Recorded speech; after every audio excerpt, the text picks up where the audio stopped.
With the Mavic 2's new Point of Interest 2.0 mode, shooting POI becomes much easier.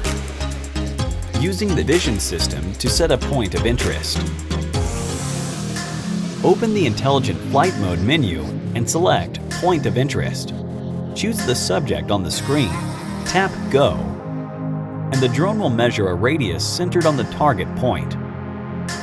You can adjust the drone's route and orientation in the app or with the control stick when the aircraft is orbiting the subject. If the gimbal drifts away from the target, tap towards POI in the app, and Mavic 2 will automatically adjust its direction and face towards the point of interest again. Using the GPS signal to set a point of interest.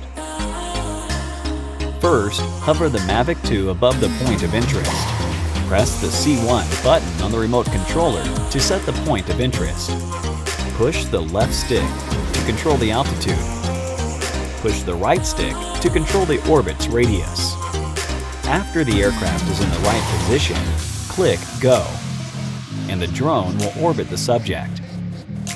With Mavic 2, it is easy to master 360-degree aerial photography. Thank you for watching.